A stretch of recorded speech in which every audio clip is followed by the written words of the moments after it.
Ano de caída en ventas na lonxa de Portosín, a confraría está a pasar por un momento complicado, polo que se agarda que o 2025 mellora a situación.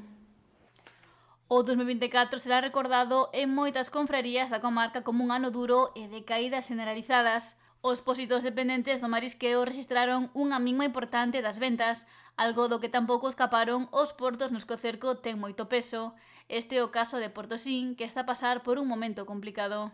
A situación da cofradía nestes momentos é precaria, xa que se non nos cobramos un porcentaje aos nosos socios polas descargas de peixe, e como están casi medio ano fora, nos recuperamos o 1% de retorno que mandan en outros puertos que descargan, e o tempo que están aquí a Sardiña, como hai pouca cuota, pois tampouco temos ingresos. Eu creo que este ano é un dos anos máis con déficit da nosa cofradía. Situación que obriga ao opósito a apertarse o cinto para non ter que facer ningún ERTE. Nestes momentos nós estaremos aguantando a duras penas, estamos facendo algúns recortes de gastos, pero sí que de momento vamos a aguantar a xente que temos traballando, sendo optimistas para que o ano que ven pois podamos retornar outra vez ao noso posto económicamente e seguir. Pero sí que isto tende a, como siga así a cousa, tende a desaparecer todo.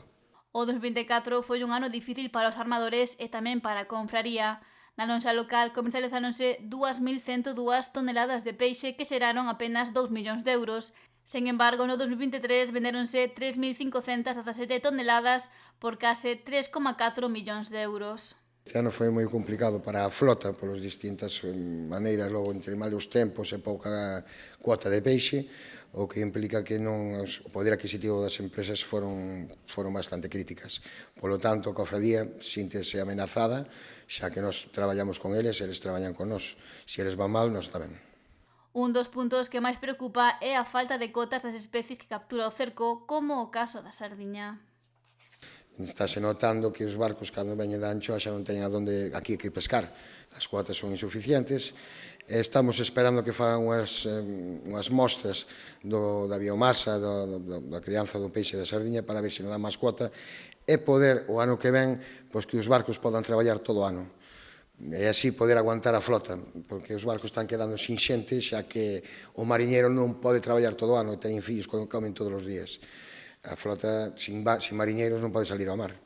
Por lo tanto, a ver se o ano que ven as expectativas son mellores que estas.